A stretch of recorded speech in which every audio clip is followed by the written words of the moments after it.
The world recently lost a great competitor and fighter in the sports industry. Muhammad Ali, born Cassius Marcellus Clay Jr., died on June 3, 2016, at the age of 74.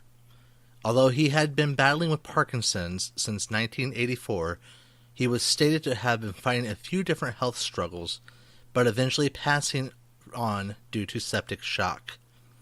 To all of the family, friends, and loved ones of Muhammad Ali, we at the Sleeper Hold podcast hold you in our thoughts and prayers, and will never forget what an amazing man he was in and out of the boxing ring. This is the Sleeper Hold podcast.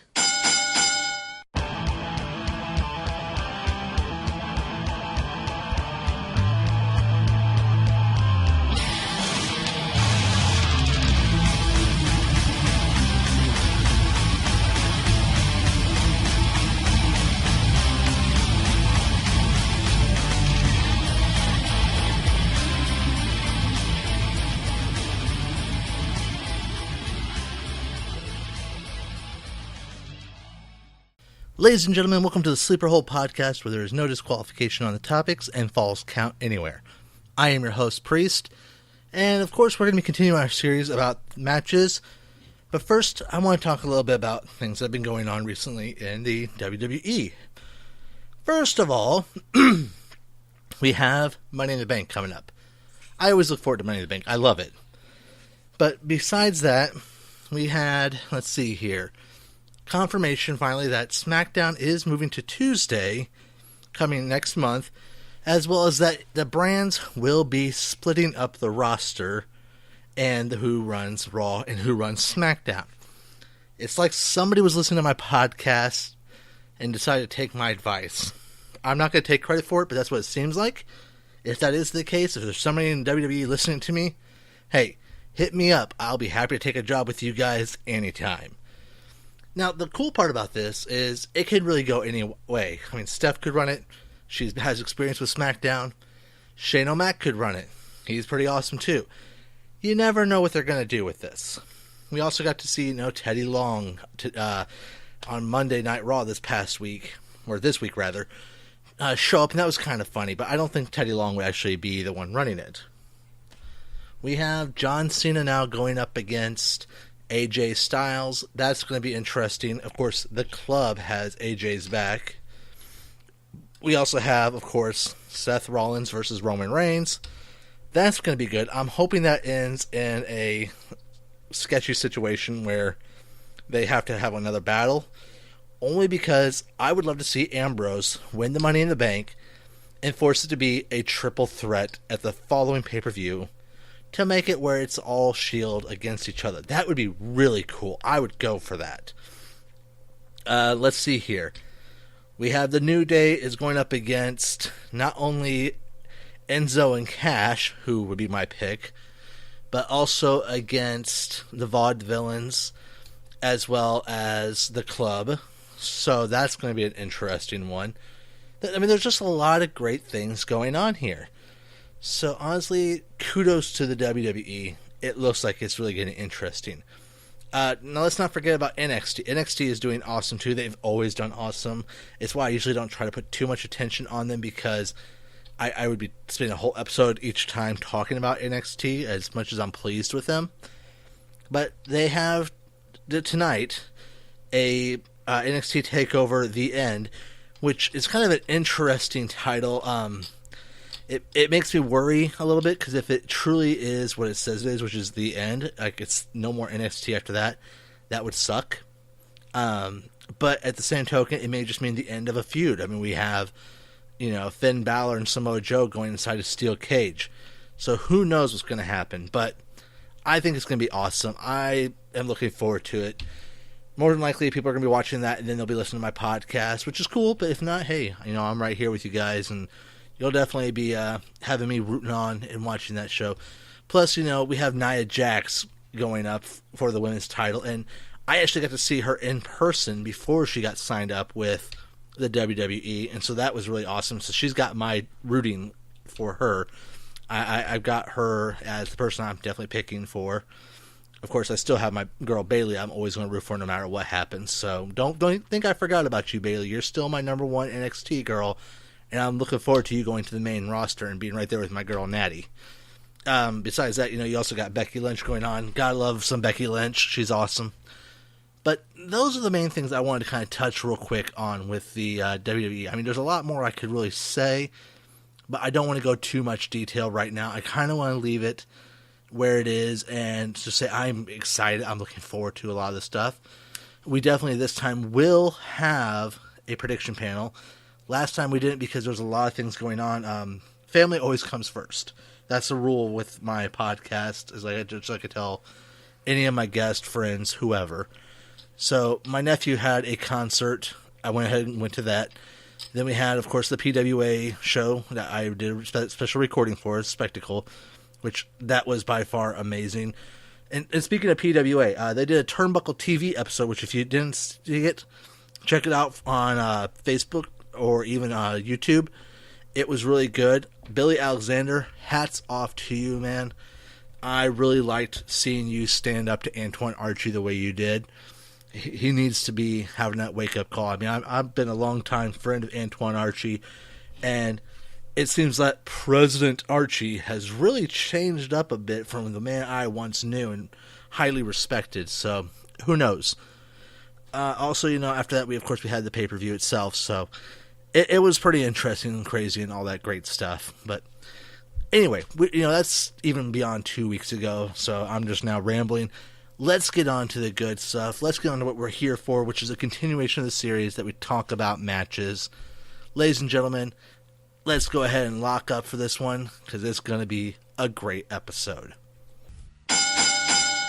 Okay, the first match I really want to talk about, and I probably already mentioned this a little bit, and if I did, I do apologize, but I feel like it's definitely one worth mentioning, which is the Falls Count Anywhere match, which basically is a match where pinfalls can happen in any place, any location. It really negates this rule of the pinfall or submission having to be inside the ring and between the ropes.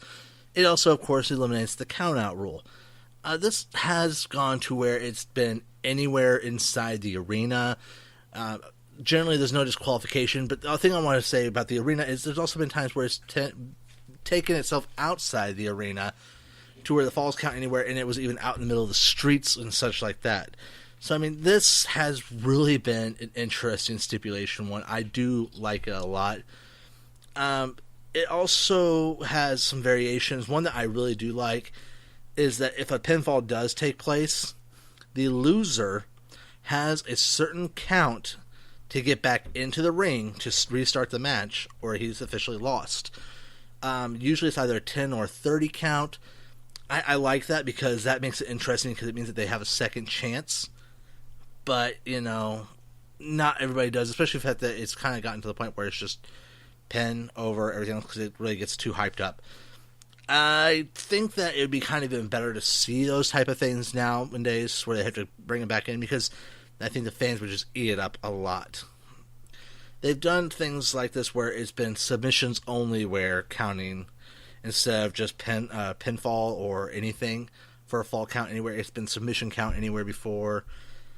They've also done things where, like I said, they've done some great locations. One thing I want to mention was Hardcore Holly pinned Al Snow outside on the banks of the Mississippi River. That's a great one to watch.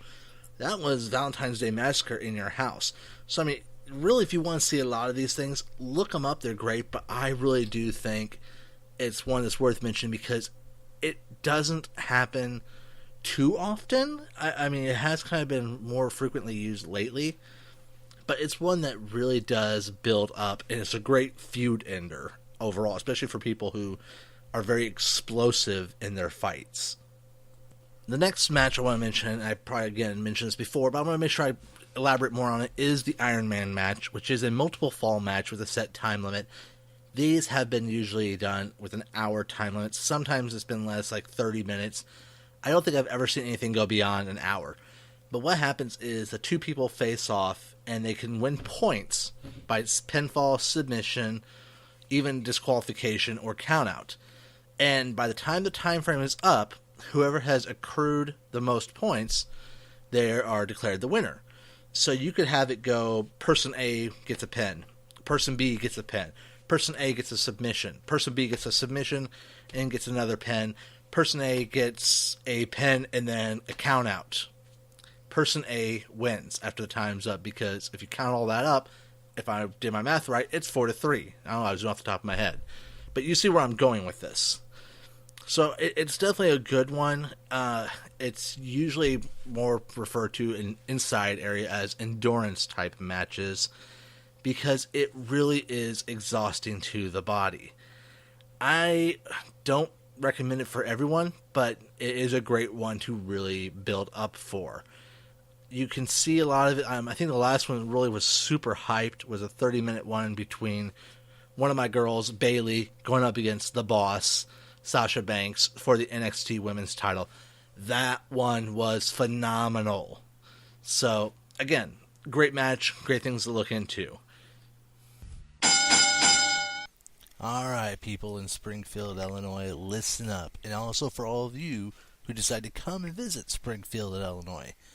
If you're ever hungry, you want something that's quick and delicious, and not just one of your typical run-of-the-mill burger joints like McDonald's and all that, go ahead and check out this place called P&P's Little Grill. If you want to try to find it, the best way you can is just remember to go on the corner of Sangamon and Peoria Road, look for the Thornton's gas station, and it'll be right next there. It's this little white building. It's called P&P's Little Grill, or Lil Grill, rather. And let me tell you, I've had so many different things from there just trying out for their food. It's all good. But if you ask me what my favorite is, their burgers are great. Especially the one I just had recently. It was a nice chuck burger. It had hash brown and egg on it. It was incredible. And of course, the melted cheese. You gotta have cheese on it. I don't care who you are. Cheese is always the best. And then, of course, like I said, they got good fries. They have little Phillies. Those Phillies are great with that place. So, if you're ever ready to go to a wrestling show in Springfield, or you're just living around the area and you want something good to eat, go to P&P's Little Grill. And check this out, and make sure you're paying attention to this. This is the important part. You go there, and you tell them that Priest from the Sleeper Hole podcast sent you, and you're going to get 10% off your order. You heard me right. You just mentioned my name, Priest, and the Sleeper Hole podcast, and you're going to get 10% off your order. Again, P&P's Little Grill off the corner of Sangamon and Peoria Road, right next to Thornton's, right across the street from Walgreens. Check them out. It is going to be worth it, I promise you, and you will be thanking me. If you're not thanking me, your stomach and your tongue will. I can promise that. Now let's get to a topic that I'm not a big fan of, and that's the hardcore-based matches. Now, like everything else, hardcore matches have a place and a time that's appropriate for them. But all too often, especially in the independent circuit, they are overused and milked. It makes things look very junky and garbage-like. Not saying that they don't have a place, not saying that certain things can work. I mean, look at ECW. But in my personal opinion, I would rather go without constant hardcore-esque matches. Basically, with hardcore matches, the traditional rules are thrown out the window for the most part. There's no disqualification, which means there's no countouts. And usually either a decision can be taking place anywhere or they still have to be done in the ring. That's up to the company's discretion. But these things can erupt to a street fight or a barroom brawl or whatever, where they have a special setting.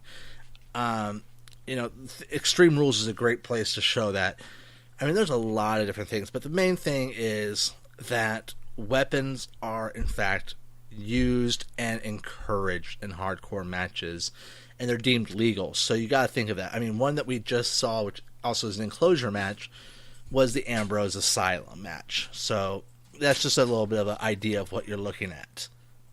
Now, one type of themed hardcore match is known as the Clockwork Orange House of Fun match, or Raven's House of Fun, or just House of Fun, which was created by the professional wrestler known as Raven. Basically, it's a singles match where there's a chain link wall that's erected on one side of the ring that has chains wrapped from it to various points of the ring itself, and weapons are hanging from them. It's really, again, it's one of those type of things with the scaffolds, and you can grab the weapons and do all that stuff. I'm not a big fan of it, but it is what it is. You know. Another one that's been done, and it was really kind of big on ECW, is a simple fans bring the weapons match. I mean, how crazy is that? And not only that, but how dangerous is that? You're telling the fans to bring things that they could harm people with, and you get some fan who is super junked up and super, excited. Not saying that they have to be a druggie, but like just basically the adrenaline's pumping through them, and they don't think about it, and they're saying, no, they could be getting all hyped and, oh, that looks cool, let me do it to the person next to me, and hit somebody with a trash can or a steel chair. It's things like that that really irk me. The next one that kind of falls in the hardcore area, but also really doesn't in its own category as well, and I want to mention this one, is a first blood match. Now, let me make sure I really hammer down on this one. First blood match is a no disqualification match where in order to win, a wrestler has to make his opponent bleed. So basically, you have to beat them up enough to where they bleed, or, well, as we call it in the wrestling world, blade. If you don't know what that is, that's fine. Again, we're all about kayfabe here, so I'm not going to go into too much detail. You can look it up, but I am going to at least say that part. And the reason why I say that part is because I have a lot of issues with blood in the professional wrestling world. Does it look cool? Yes. Does it get the fans hyped up? Yes. Does it cause adrenaline? Hell yes. Heck, even when I was a kid, I would sit there and watch it and I'd get hyped up. Even as an adult, I still watch it sometimes and see people bleed, and it adds the excitement, it adds the drama, it adds all that stuff. But there's other times where I'm just like, really? Really? And here's why, okay? Blood is a very dangerous thing to mess with, boys and girls. Sure, I'm sure these people get tested before they do these in the professional world, especially with the WWE and everything else. Independent circuits, I don't know if they do or not. They probably take their word for it. I don't know if they force them to take an HIV test or anything like that. But that's exactly where I'm going with this.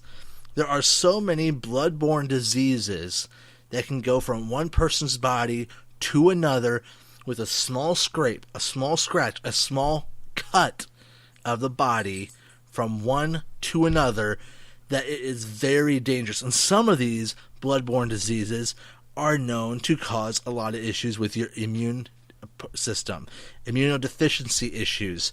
They could become near fatal because your body can't fight it.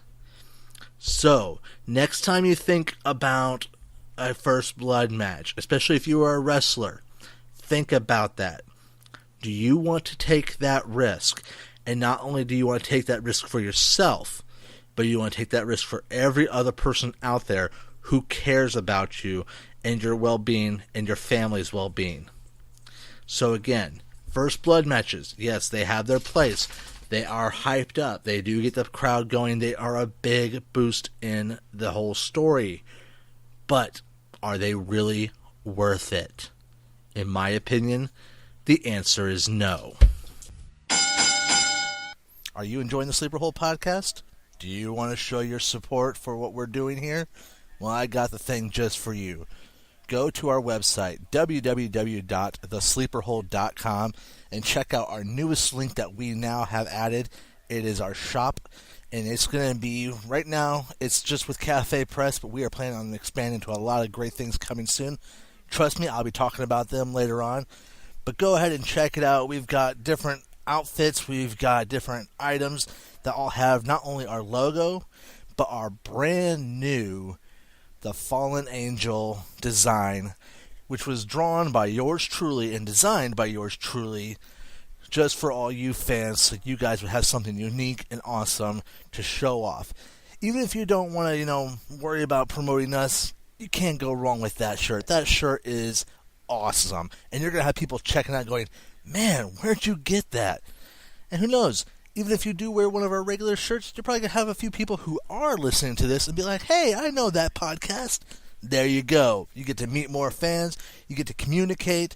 you get to have a lot of good time. So again, you want to show your support, you're loving what we're doing, well, we would love for you to support us by wearing either our outfits or having some of our different stuff, like we have the glasses, we have the dog tags, we have pillows, we have a whole bunch of stuff on there. So again, www.thesleeperhole.com, and then check out our link that says shop. I promise you, you're going to find something that will be right up your alley. I'm telling you, ladies and gentlemen, I don't know what it is about today, but I am hyped up, so I am going to just keep on going. And I might plow through all these categories. I don't know.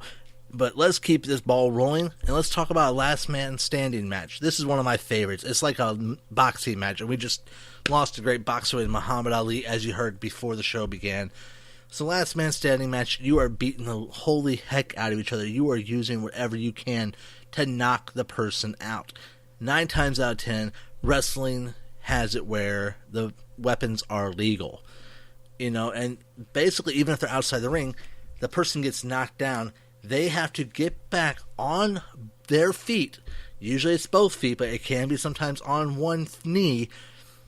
And they must respond to that 10 count. If they don't, they are considered to be knocked out, and the other person standing is declared the winner. So, last man standing matches have always been a really good match, in my opinion. There's been tons of them. I cannot even joke with you about this. From just when I did a quick glance between TNA, the WWE, and all that stuff, there's probably been about 40 matches, if not more. But that's just off the top of my head. You know, of course, there's the no count-out matches, which that's self-explanatory. No holds barred, which is basically just like a hardcore match or a street match. So I mean, there's a lot of things going on there. Going back to the hardcore thing, and this is also where I have issues with the blading. One thing that I just remembered is what they call the Taipei Death Match. And these are legitimate matches outside of the professional industry, so I really have an issue with this. The Taipei Death Match is where the challengers or the fighters, they have their fists taped up, dipped into glue, and then dipped into broken or crushed glass, allowing shards to stick out of their fist. And the way they win is by pinfall, submission, or escape. So they have to basically leave a cage or something like that. But the main thing is highly dangerous, could lead to a lot of blood. I wonder why I have an issue with this. Now, of course, we've still got a lot of the hardcore stuff to go over, so I'm sorry that I kind of changed topic there real quick, but I do want to make sure I talk about some of these, because these are kind of hardcore-esque, because they do allow weapons, but they have their own special theme. Of course, you have chair matches. We all know what that is. You have the chair. We have a ladder match, which basically is, especially with the Money in the Bank, you climb up the ladder to the middle of the ring, and you try to retrieve a specific item, whether it's the belt, or, like Money in the Bank, it's the briefcase that has the contract. There's also table match where the loser goes through a table, one way or the other. Or, of course, you have a combination of them all with TLC, tables, ladders, chairs, where all those things are legal. However, there's still something in the middle of the ring that they have to get with the ladder. Those are awesome but dangerous, as we have seen. King of the Mountain. King of the Mountain match is basically like a reverse ladder match that instead of retrieving an object hanging above the ring, it's that the winner is the first person to use a ladder to hang the item above the ring. Usually it's like the championship belt or something like that. And it usually has to be done after they've had a pinfall or submission successfully obtained. So they have to first make the person be pinned or submitted to even have the right to try to do that. And when that person has been pinned or forced to submit, they basically go in like a penalty box or something for like, I think it's like 2 minutes or something like that. Which, honestly, 2 minutes seems like a lot of time. I would personally love to see it where there was no penalty box. And so they really had to struggle with that. Especially with the fact that if it was hardcore-esque, if you will, you could have other people get involved and try to get in the way. That way it really makes it a challenge. Let me see here. There's, of course, the object on a pole match, which usually it's like a hardcore match where there's one key object that they get to use. Whoever gets to it first is hanging off a pole. Basically will be able to use it to their advantage to beat somebody. they also had it before where it's a contract in a poll. Whoever gets the contract first earns those rights. So it's been various things like that. Pole matches come and go. They've been kind of interesting, but I really think that it is what it is. I can't really get too upset about it. Usually there's a type of weapon, but I do like it when they use a contract. Those are more fun, in my opinion. Strap matches. Those are actually kind of interesting, yet again, hardcore-esque. Strap matches usually consist of this. Two challengers, or two wrestlers, are basically strapped or tied to opposite ends of a restraint, and that way they're kept in close proximity. Usually it's like a leather strap. I've seen it before where it's a chain. Sometimes it has things hanging off of it, like weapons and whatnot, to be used as considered legal, but usually it's a leather strap and it's around the wrist. I have seen it before as dog collars as well. That was really kind of creepy weird, but whatever.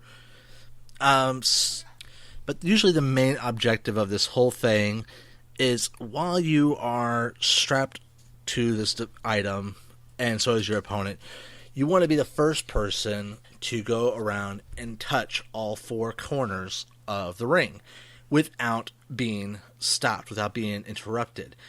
If you are interrupted, you have to start all over. Now, there have been variations where the person can win via pinfall, but 9 times out of 10, there's the whole touch each corner and don't be interrupted. And it's led to some really interesting matches. So you can see strap matches being unique. Again, it's a hardcore match. I'm not big on hardcore matches, but if I do have to say any of them that I really do enjoy, like ladder matches, a strap match is definitely up there to one that I do approve and like. Now, one more thing I can think of that's hardcore off the top of my head, and I'll probably have another one pop up knowing me, is the straight jacket match. And I almost thought this is what we were going to have at Extreme Rules with Dean Ambrose and Chris Jericho. And basically what that is it's a match where you must fully dress your opponent into a straight jacket, and usually it's done after you first knock out your opponent or, make them unconscious or too weak to fight back. But it's really not been televised that often, but it is an interesting match. The only one I can think of is, I know during an episode of Raw, Ken Shamrock was actually went into a match against Jeff Jarrett, and they had a straight jacket match. So that was about sometime in mid-1999. I would say look that up. It might be something worth checking out, but straight jacket matches are few and far between, so they're not too exciting to worry about. Now, some other types of matches have been like containment type matches. One that has been really famous, especially with the WWE, has been stuff like the ambulance match or the last ride match.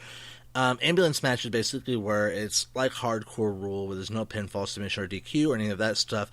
Basically, just knock a guy out and then try to drag him into an ambulance via stretcher, and then the ambulance drives off with the person, or the person has to get into the driver's seat and drive them off. Usually they're seen hospitalized. A last ride match is pretty much a similar thing, but instead of going into an ambulance, they're put into a hearse. That's right, those creepy things that hold caskets. So yeah, that was a very famous one with Undertaker a lot, especially one where he did with JBL. That was a really kind of cool one. So again, similar concept, but just a hearse instead of an ambulance. Undertaker's done a lot of these type of containment things. One that he's really famous for, and I'm sure everybody will know this one, is the Buried Alive match. Buried Alive match is a no-holds-barred match where the object is simple. They have a grave set up, open grave. You throw your opponent in the grave, and you have to literally put dirt over them and bury them alive without them being able to dig themselves out. It's really kind of dark and twisted when you think about it, but, I mean, it was a great pinnacle point for the Attitude Era, especially, I believe, with Vince and The Undertaker and a bulldozer, and which involved Kane getting involved, which, hey, whatever. So, again, I believe that one, though, I mentioned right there was Survivor Series 2003. There's been a lot of those. Again, Undertaker, if you don't want to think about Buried Alive, here's one that he's done ever since I can remember, which is the early years of The Undertaker. It's the casket match, which is pretty much simply Undertaker usually brings out a casket, and it used to be back in the day he would make the coffin, he would make the casket, and he made one specially made for Yokozuna even, which was a big boy. And the whole objective is whoever can get their opponent put into the casket and shut the casket completely is declared the winner. Now, if the opponent can somehow bust it back open before it gets fully closed, then they have a chance to fight themselves out, which is often the case, especially with The Undertaker.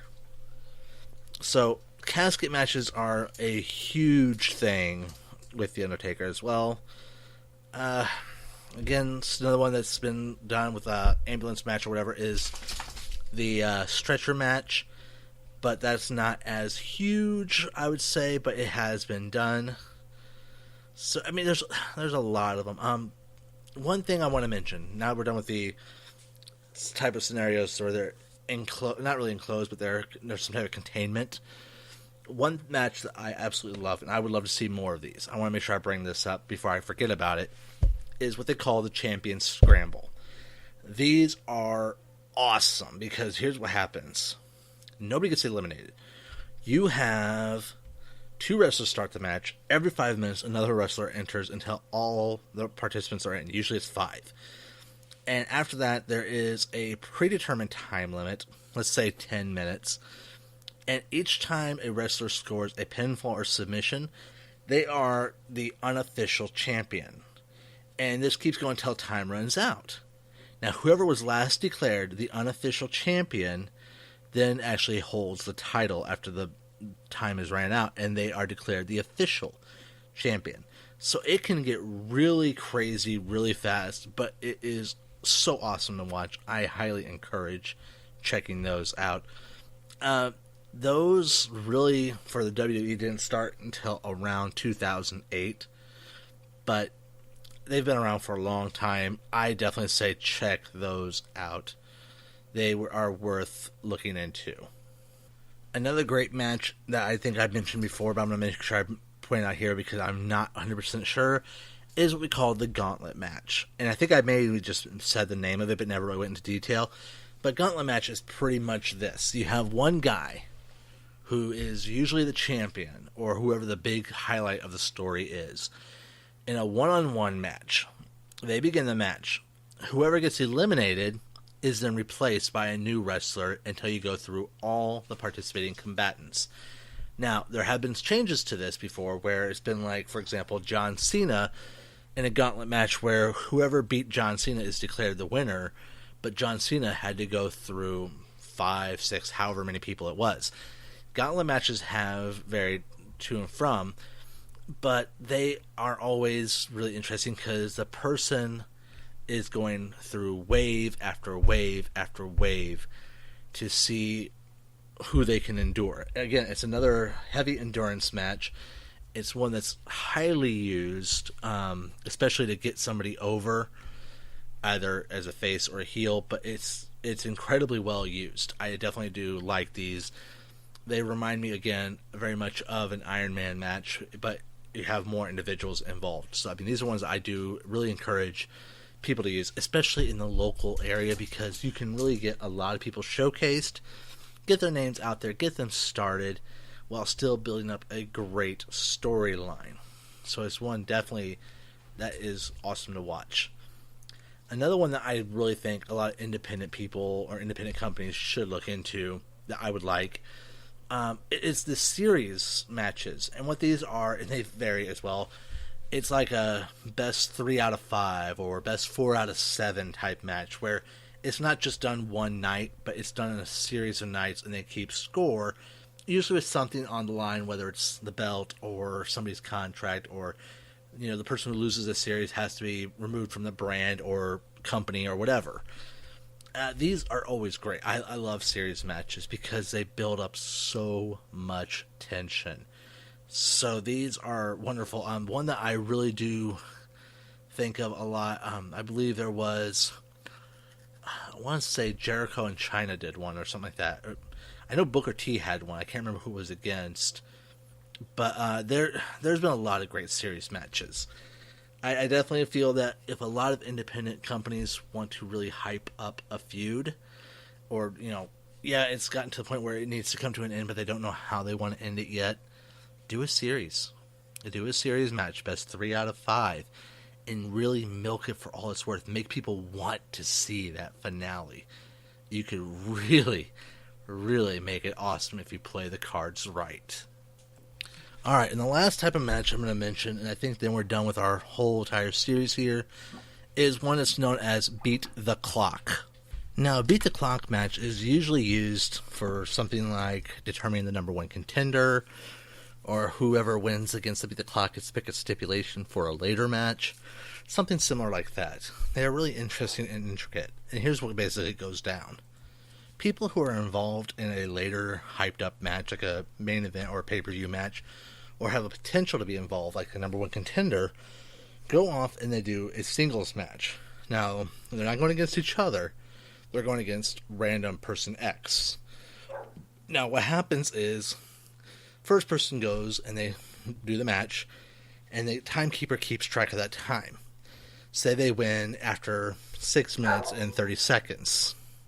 After that, person 2 goes against another random person X, or Y for this sake, and they have to try to beat that person under that 6 minutes and 30 seconds. And whether it's 2 people or 5 or whatever, it goes on and on until all the potential people have had their match. Whoever with the lowest time, the shortest time, becomes the winner. And whether it's, that winner, because they have the shortest amount of time, picks a stipulation for a later pay-per-view match against those competitors, or like we had on August 31st, 2015 of Raw, we had a Beat the Clock challenge with Paige, Becky Lynch, and Charlotte, where they all went up against different competitors, and it ended up being Charlotte who won, and so she became the number 1 contender to face off against Nikki Bella at Night of Champions. These are the kind of things that the Beat the Clock is all about, and they can be really well done if you play your cards right. So again, it's another one of those things that I strongly encourage and I really like.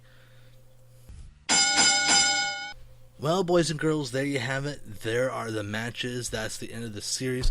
If I forgot a type of match and you want to bring it up, shoot me a message on Twitter, Facebook, or even off of our website, thesleeperhole.com. Let me know what you think. And if you agree or disagree with certain things I said, like the fact that I have a huge issue with First Blood matches, again, let me know. I would love to hear from you.